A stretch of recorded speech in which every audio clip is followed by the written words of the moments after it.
Hello दोस्तों, welcome to this channel. तो आज मैं आपके साथ डिस्कस करूंगा कुछ टिप्स जो आपके स्किल टेस्ट में आपको हेल्प करेंगे। तो सबसे पहले है हमारा पहला पॉइंट है कि bring all the documents with you. ये तो ऑब्वियस है कि जो अपने डॉक्यूमेंट हैं वो अपने अपने साथ ले जाने हैं। जो भी वो डॉक्यूमेंट होंगे जो आपने रजिस्ट्रेशन के टाइम आपने अप्लाई किए होंगे, वो सारे डॉक्यूमेंट आपने अपने साथ ले जाने हैं। तो ये हो गया हमारा पॉइंट नंबर 1। दूसरा है अपना टेक अ पेन और 2 और 3 पेंसिल्स। देखो, अगर आप पेन से शॉर्ट हैंड की प्रैक्टिस करते हो तो आप पेन ले सकते हैं, या अपने साथ अगर आप पेंसिल से जो है वो प्रैक्टिस करते हैं तो आप 2 या 3 पेंसिलें अच्छी तरह से शार्प करके आप ले सकते हैं। लेकिन पेन से ये होता है कि पेन कुछ पसीने की वजह से आपका हाथ स्लिप करता है, तो आपको स्टेनो लिखने में थोड़ी परेशानी हो सकती है। तो ये बेटर यही रहता है कि आप पेंसिल्स अपने साथ ले जाएं।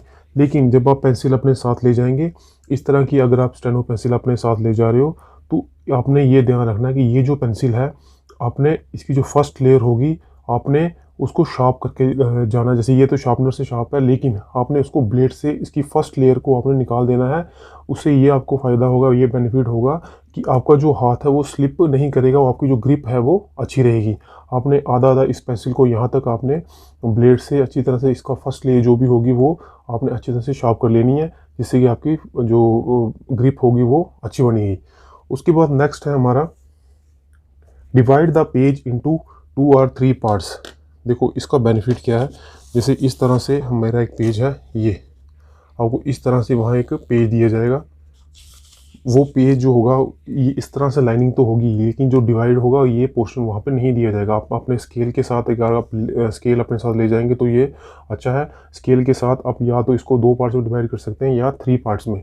2 या 3 से यही फ़ायदा होगा कि अगर आप 3 पार्ट्स में डिवाइड कर रहे हैं तो आपको लिखने में आसानी होगी, आपको अपना हाथ रोटेट नहीं करना पड़ेगा। जैसे अगर आपने को डिवाइड नहीं किया तो यहाँ से आपको हाथ अपना पूरे यहाँ तक ले जाना पड़ेगा, यानी कि आपकी मूवमेंट, हाथ की जो मूवमेंट है वो ज़्यादा होगी। इसमें आपका जो टाइम है वो थोड़ा वेस्ट हो सकता है। इसलिए अगर आप डिवाइड करोगे इसको 2 या 3 पार्ट्स में, तो आपका जो हैंड है वो मूव नहीं होगा, आप यहाँ से ही इसको लिख सकते हैं। तो ये इसका एक बेनिफिट था पॉइंट नंबर 3 का। तो नेक्स्ट हमारा है, देखो, जब वो आपको डिक्टेशन देंगे तो 4 या 5 मिनट की आपकी डिक्टेशन होगी। वो डिपेंड करता है कि आप स्टेनोटाइपिस्ट के लिए अप्लाई कर रहे हैं या जूनियर स्टेनो के लिए या सीनियर स्टेनोग्राफर के लिए। वो डिपेंड करेगा उसके पे, आपकी जो पोस्ट होगी उसके अकॉर्डिंग। उसके बाद जब आप डिक्टेशन आपको देंगे, आपने डिक्टेशन लिख ली, वो आपको 1 या 2 मिनट का टाइम देते हैं जो आपने लिखा हुआ है शॉर्ट हैंड, उसको पढ़ने के लिए। तो आपने क्या करना है, उस टाइम पे आपको कुछ, आपने कहा आपके जो डिफ़िकल्ट वर्ड्स होंगे, जो आपको लगेगा कि आपने ये सही नहीं लिखे, आपने उन पे फोकस करना है, उनको याद करने की कोशिश करना है। क्योंकि जितना आप याद रख सकोगे उतना ही आपको ट्रांसक्राइब करने में आसानी होगी, यानी कि आपको पहचानने में आसानी होगी जब आप कीबोर्ड पे उसको ट्रांसक्राइब करोगे।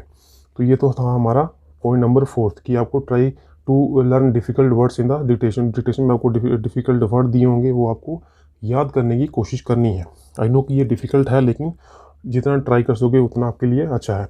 नेक्स्ट है हमारा, ये तो सबसे इंपॉर्टेंट पॉइंट है, सिट इन द फ्रंट रो।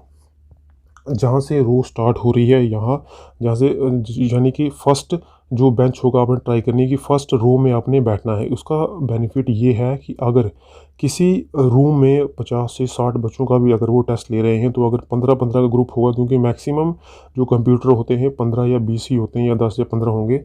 तो अगर 10 या 15 भी होंगे, अगर वो आपका नंबर लास्ट में है, तो अगर आपका नंबर, मान लो कि आपका नंबर है 60, तो अगर आप 60 वाली रो में बैठे हो, यानी कि सबसे लास्ट में बैठे हो, तो आपका नंबर, यानी कि अगर 15-15 का ग्रुप ही है, तो यानी कि अगर वो 10 मिनट भी लगाएंगे, आपको मैक्सिमम 10 मिनट या 15 मिनट देंगे वो, 10 मिनट लगा के चलिए, 10 मिनट यहाँ, 10, 20, 30, 40, तो यानी कि आपका 40 नंबर, 40 मिनट के बाद आपका नंबर आएगा। तो ये, इसका बेनिफिट ये होगा कि अगर आप फ्रंट रो में बैठोगे तो आपने जो लिखा होगा वो आपको फ्रेश रहेगा, माइंड में आपको याद रहेगा। लेकिन अगर आप लास्ट रो में बैठे हैं या सेंटर में बैठे हैं, या आपका टाइम आ रहा है आधे घंटे के बाद या 40 मिनट के बाद आपका नंबर आ रहा है, तो आपने जो लिखे होंगे, आपने जो डिक्टेशन दी होगी, वो आपको भूल जाएगी। तो इसलिए बेटर यही रहेगा कि आप कोशिश करें कि फ्रंट रो में बैठने की। जैसे कि आपकी जो पहला बैच होगा, आप उसी में ही निकल जाएंगे, तो आपको जो अपनी डिक्टेशन दी हुई है वो आपको, आपके माइंड में फ्रेश रहेगी। तो आप, अगर आपने कुछ वर्ड्स पहचानने में आपको मुश्किल हो रही है, तो आप आपको कुछ वर्ड्स याद भी रह जाते हैं तो आप वहाँ उसको इंग्लिश में ट्रांसक्राइब कर सकते हैं। तो इसका फ़ायदा, इसका बेनिफिट यही है कि आपको फर्स्ट ट्राई करना है कि पहली रो में बैठने की कोशिश करनी है। तो इसका बैठ तभी सकते हैं जब आप इंटरव्यू के जब आप स्किल टेस्ट के लिए पहले पहुंचेंगे तो आप पहली रो में बैठ सकते हैं। तो ये सबसे इम्पोर्टेंट पॉइंट है। तो नेक्स्ट है हमारा check your keyboard to avoid errors. तो ये तो ऑब्वियस है कि जब आपको वो बिठाएंगे कंप्यूटर के आगे, तो आपने सबसे पहले अपना कीबोर्ड अच्छे से चेक कर लेना है कि वो उसके हर जो बटन है वो अल्फ़ाबेट वाला जो भी की होगी वो चल रही है या नहीं चल रही। क्योंकि उससे ये होगा कि जब आप ट्रांसक्राइब करोगे तो आपको एरर आ सकते हैं। तो वो अवॉइड करने के लिए आपको कीबोर्ड आपको अच्छे से चेक करना है, ठीक है। तो लास्ट में है कि place your page at some fix point. तो ये भी कॉमन सेंस ही है कि आप पेज को इस ऐसी पोजीशन पे रखना है कि आपका पेज जो है वो बार बार हिले नहीं और आपको पहचानने में आसानी हो। यानी कि इस ऐसी जगह पे रखना, प्लेस करना है जहाँ पे वो उसका फिक्स रहे पेज, यानी कि जो शॉर्टहैंड का पेज होगा वही पेज की मैं बात कर रहा हूँ। तो ये तो थे कुछ टिप्स जो कि आपके स्किल टेस्ट में आपको हेल्प करेंगे। आई होप कि आपको ये पसंद आएंगे। So thank you and have a nice day.